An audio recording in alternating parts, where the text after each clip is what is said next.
অঞ্জনার জন্য আসলে কি মনির খান তিনি বিষ খেয়েছে? কি ঘটনা ঘটেছে তার সাথে? তার মাথায় হাত দিয়ে তার বোন কেন কাঁদছিল? বন্ধুরা, অঞ্জনা কি সত্যিই ধোঁকা দিয়েছে মনির খানকে? মনির খান কেন কাঁদছিল? বলবো আর বলবেন নিয়ে আসলেই কি অঞ্জনা মারা গেছে, নাকি এসবই শুধুই অঞ্জনার চাল?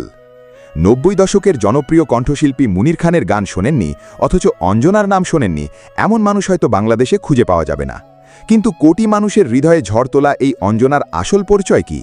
সে কি সত্যিই বেইমানি করেছিল, নাকি পরিস্থিতির শিকার হয়েছিল? ভিডিওটি শেষ পর্যন্ত দেখুন, কারণ আজ আমরা মনির খান এবং অঞ্জনার জীবনের এমন কিছু অজানা সত্য আপনাদের সামনে তুলে ধরব, যা শুনে আপনার চোখের পানিও হয়তো বাঁধ মানবে না। ৯০ দশক থেকে শুরু করে আজ পর্যন্ত বাংলা গানের জগতে মনির খান এক উজ্জ্বল নক্ষত্র। তার গাওয়া বিরহের গানগুলো আজও মানুষের মুখে মুখে ফেরে। কিন্তু তার গানের সবচেয়ে বড় রহস্য হলো অঞ্জনা। বলতে হবে আজকে যে অঞ্জনাটাকে ৪১টি অ্যালবামের ৪১টি অঞ্জনা গান আছে। মনির খানের ৪৩টিরও বেশি একক অ্যালবামের প্রায় প্রতিটিতেই অঞ্জনার উপস্থিতি রয়েছে।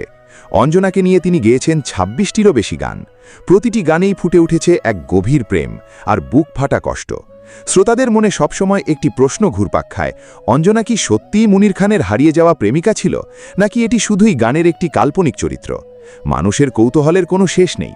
অঞ্জনা কি সত্যিই ধোঁকা দিয়েছিল? মনির খানের গাওয়া অঞ্জনা ২০২০ গানে আমরা দেখেছি যে তিনি অঞ্জনাকে মির্জাফর, রাজাকার এবং বেইমানের সাথে তুলনা করেছেন। এই গানটি রিলিজ হওয়ার পর থেকেই মানুষের মনে বদ্ধমূল ধারণা তৈরি হয় যে অঞ্জনা হয়তো সত্যিই তার সাথে চরম কোনো বেইমানি করেছিল। কিছু সংবাদ মাধ্যমের মতে অঞ্জনা ছিল মনির খানের স্কুল জীবনের প্রেমিকা। তারা দুজনেই একে অপরকে অনেক ভালোবাসতেন, কিন্তু কোনো এক অজানা কারণে তাদের সেই প্রেম পূর্ণতা পায়নি। শোনা যায় অঞ্জনা বর্তমানে সৌদি আরবে প্রবাসী হিসেবে জীবনযাপন করছেন এবং তিনি তার সংসার নিয়ে সুখী আছেন। মনির খান নিজেও এক সাক্ষাৎকারে বলেছিলেন যে তিনি অঞ্জনাকে ভালোবেসেই জীবন কাটিয়েছেন। তার মানে কি অঞ্জনা সত্যিই ধোঁকা দিয়েছিল, নাকি সমাজ এবং পরিস্থিতির চাপে পড়ে তাদের আলাদা হতে হয়েছিল? এবার আসি সবচেয়ে বড় রহস্যে, আসলেই কি অঞ্জনা মারা গেছে? মনির খান কেন কাঁদছিল কবরের মধ্যে? সোশ্যাল মিডিয়ায় সম্প্রতি কিছু ভিডিও ভাইরাল হয়েছে যেখানে দাবি করা হচ্ছে অঞ্জনা মারা গেছে এবং মনির খান তার কবরের পাশে দাঁড়িয়ে অঝরে কাঁদছেন। আসল কথা হলো তিনি এখনও বেঁচে আছেন এবং নিজের সংসার নিয়ে ব্যস্ত আছেন। কবরের পাশে কান্নার বিষয়টি সবাইকে কাঁদিয়েছে। গল্পের মোড় এখানেই শেষ নয়। মনির খান অন্য এক সাক্ষাৎকারে সম্পূর্ণ ভিন্ন একটি কথা বলেছেন। তিনি জানিয়েছেন যে অঞ্জনা নামের কোনো মেয়ে বাস্তবে তার জীবনে ছিলই না। কি অবাক হচ্ছেন তো? হ্যাঁ, তিনি বলেছিলেন অঞ্জনা হলো শুধুই একটি কাল্পনিক চরিত্র। বিখ্যাত গায়ক অঞ্জন দত্তের জনপ্রিয় গান বেলা বোস শোনার পর তারা চিন্তা করেছিলেন অঞ্জন দত্তকে অঞ্জনা বানিয়ে একটি গান করার। সেই গানটি যখন সুপারহিট হয় তখন থেকেই তিনি প্রতি অ্যালবামে অঞ্জনার জন্য একটি করে গান রাখতে শুরু করেন। এখন প্রশ্ন হলো কোনটি সত্যি, স্কুল জীবনের সেই প্রেমিকা নাকি কাল্পনিক চরিত্র? মনির খান হয়তো ইচ্ছে করেই এই রহস্যটি জিয়ে রেখেছেন। তার স্ত্রীও নাকি এই অঞ্জনার গানগুলো নিয়ে কোনো আপত্তি করেন না। অঞ্জনার এই রহস্য শুধু মনির খানের জীবনেই নয়, ৯০ দশকের পুরো অডিও ইন্ডাস্ট্রিতেই এক বিশাল প্রভাব ফেলেছিল।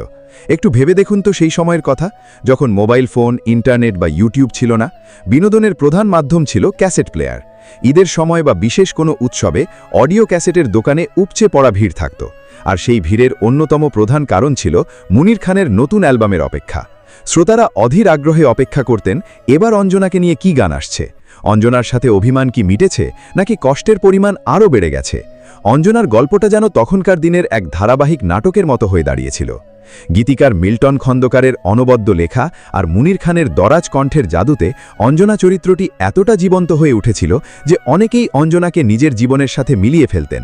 আসলে আমাদের সমাজের অনেক তরুণের জীবনেই এমন এক অঞ্জনা থাকে, হয়তো পরিবারের চাপে, হয়তো বেকারত্বের কারণে, অথবা সামাজিক মর্যাদার পার্থক্যের কারণে অনেক ভালোবাসা পূর্ণতা পায় না।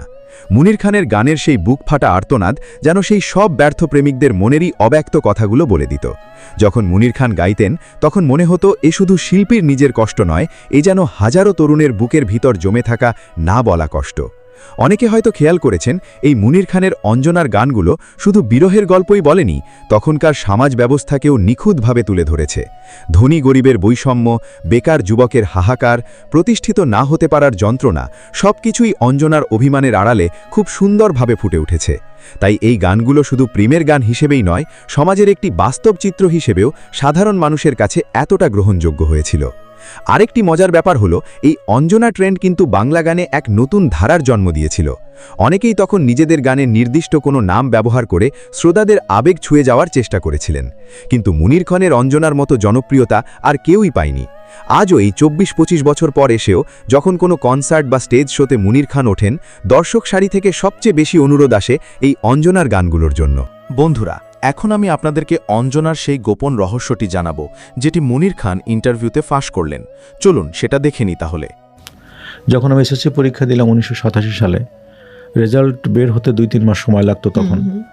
ঠিক ওই টাইমে কিন্তু আমাকে সে নিয়ে গিয়ে হারমোনিয়াম কিনে দিলেন, ওস্তাদ ঠিক করে দিলেন, বলে তোমাকে এই দিকে যেতে হবে, কারণ তোমার ভিতরে এটা আমি দেখতে পাচ্ছি। ভাবা যায় না ওই সময় কতখানি দূরদর্শী হলে সেই কাজটা করতে পারেন। সেই গ্রামে জন্মগ্রহণ করেছি, তখন এই ধুলা কাদা পার হয়ে আমাদের কিন্তু 10 কিলোমিটার 12 কিলোমিটার পাড়ি দিয়ে শহরে আসতে হতো। সেই শহরে এসে উনি নিজে এসে উস্তাদ ঠিক করে দিলেন। প্রতি শুক্রবারে এসে আমি গান শিখে যেতাম। তো সেই কথাটা একটি কথা দিয়ে আপনাকে আমি বোঝানোর চেষ্টা করছি যে উনি কতটা দূরদর্শী সম্পন্ন ছিলেন। একটা জীবন কোন দিকে পাঠালে সে জীবনটা সুন্দর হবে এবং তার পথ মসৃণ হবে এবং সফল একজন মানুষ হিসেবে দাঁড় হবে, এটা কিন্তু তখনই কিন্তু সে গ্রাম থেকেই লক্ষ্য করেছে। সে ওটা মানে উপলব্ধি করতে পেরেছিলেন বলে এটা করেছিলেন। একটা ছোট্ট বিরতিতে যাব, ফিরে এসে বাকি গল্পে ফিরছি। দর্শক, সময় হয়েছে বিরতি নেবার, ফিরছি একটু পর, আমাদের সাথেই থাকুন।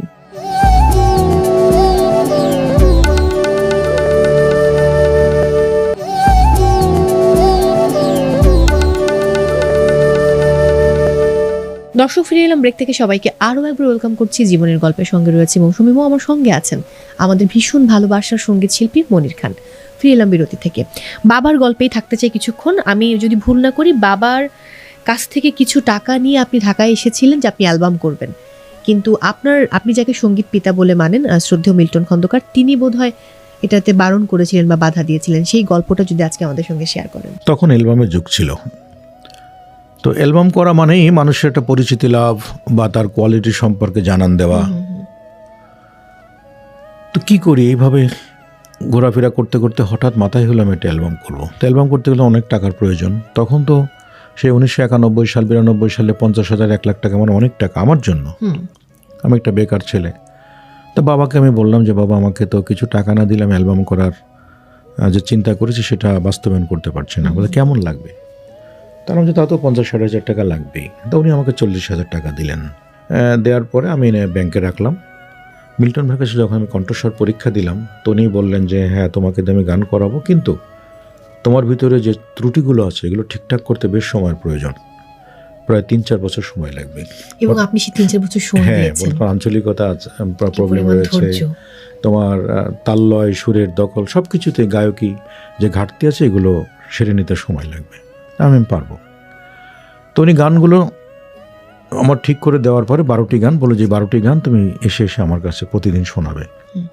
আমি শোনাতাম প্রতিদিনই। উনি মার্ক করতেন যে এই জায়গায় সমস্যা, এই জায়গায় সমস্যা, এবং উনি লিখে নিজে গেয়ে দিতেন আমাকে। আমি ছোট্ট ওয়াকম্যানে রেকর্ড করে নিয়ে যেতাম। আবার সারা রাত যত জেগে থাকতাম, সারা রাত ধরে শুনে শুনে ওটা গেয়ে গেয়ে আবার এসে শোনাতাম। বলে হ্যাঁ, অনেকটা হয়েছে, এখন এই জায়গায় সমস্যা আছে। এইভাবে প্রায় 4 বছরের উপরে চলে গেল। এই ধৈর্যের ফল আল্লাহ পাক আমাকে দিয়েছেন। আজকে সেই তোমার কোনো দোষ নেই।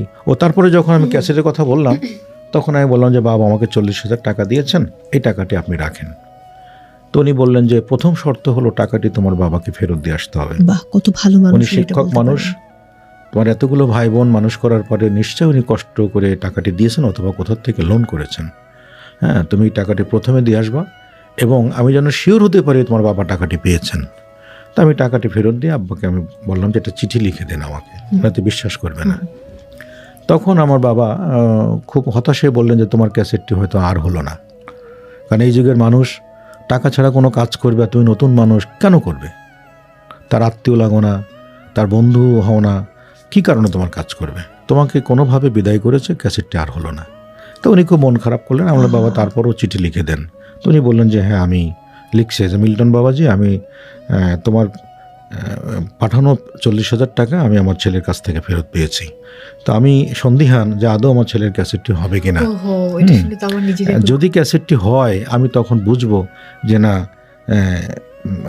পৃথিবীতে এখনো ভালো মানুষ, সঠিক এবং সত্য ন্যায়বান মানুষ এখনো আছে। একদম একদম ঠিক তাই।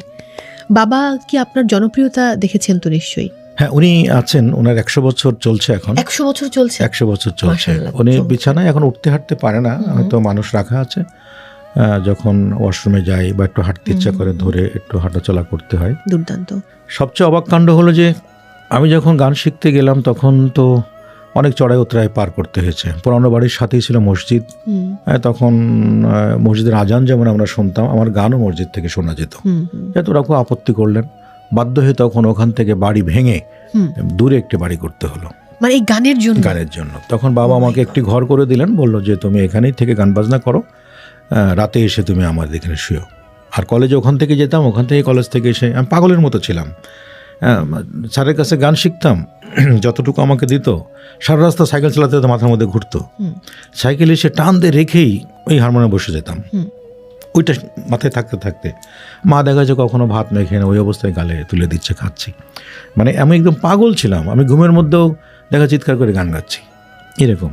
তো যাই হোক, সব কিছুই আল্লাহর হুকুম, মানুষের দোয়া, আজকে সেই জায়গায় পৌঁছেছি। সবচেয়ে অবাক কাণ্ড হলো যখন আমি বাবাকে নিয়ে একটা গান গাইলাম, ওই যে বাড়ি ভেঙে বাড়ি করা হলো, তারপরে মৌলবাদদের একটা অত্যাচার ছিল, যখন এই গানটি করলাম, বাবা তোমার ছেলে আজ বড় হয়েছে, চারিদিকে কত শোনা, এই গান যে কি চমৎকার, তুমি কিনে দিয়েছিলে হারমোনিয়াম।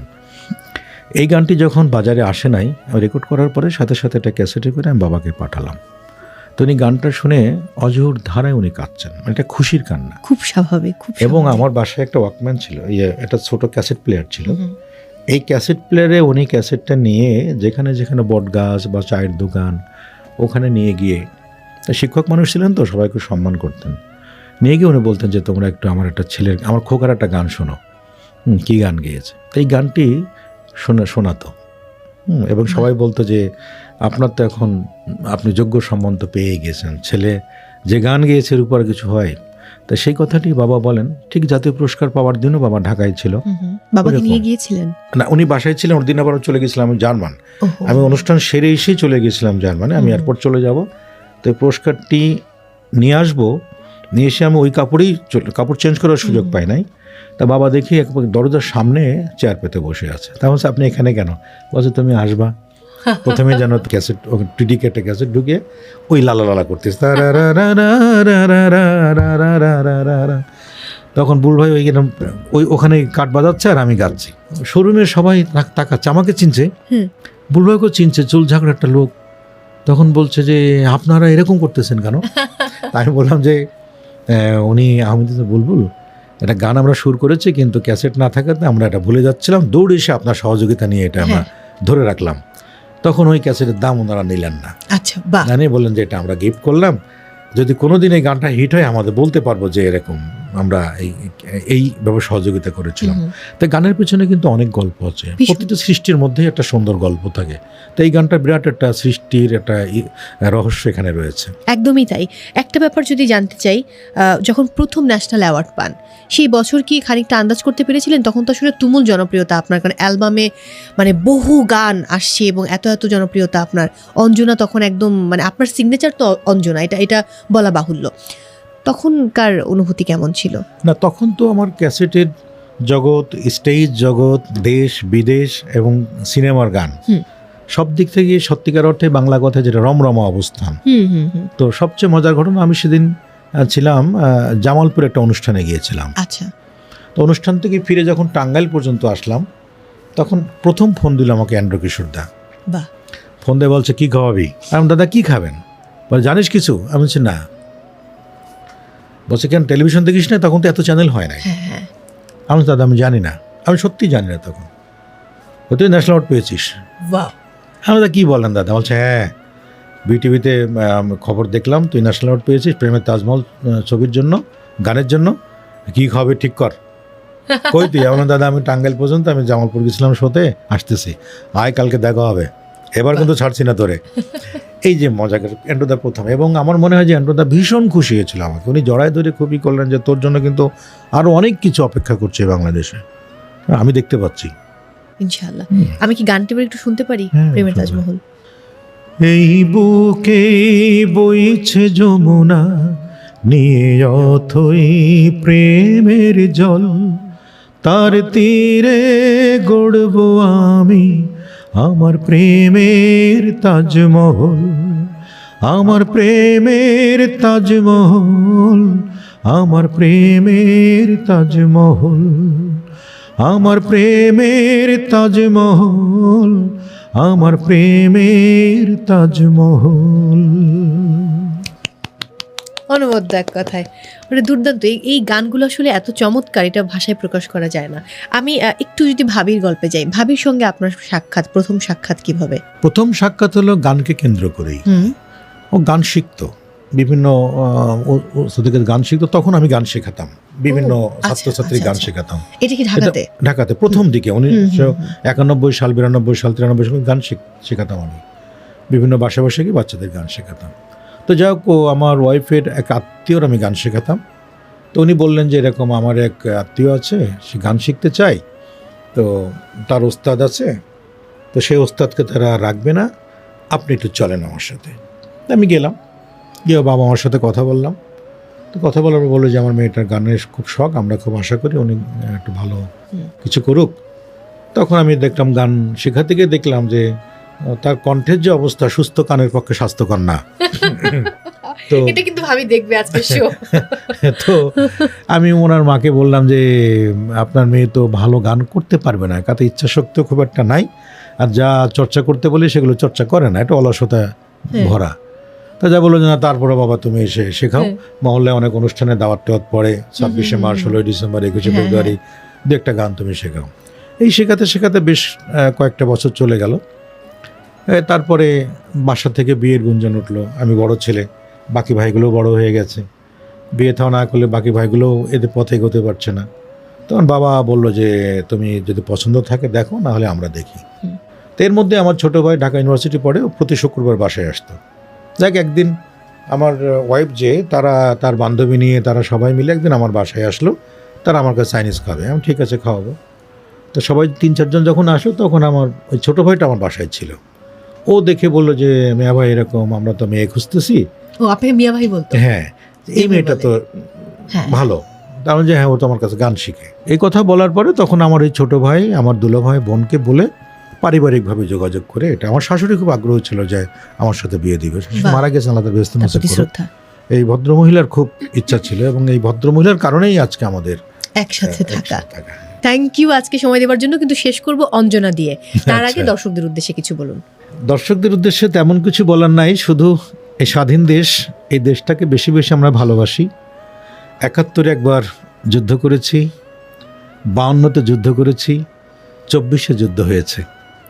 এই বাংলাদেশের মানুষ প্রমাণ করতে ভুল করে নাই, যখন যেটুকু প্রয়োজনের তাগিদে সবাই এক বাক্যে এসে রক্ষা করার ক্ষেত্রে ঝাঁপিয়ে পড়েছি। আমরা সেইভাবেই যেন আগামী দিনে যে কোনো ক্রান্তি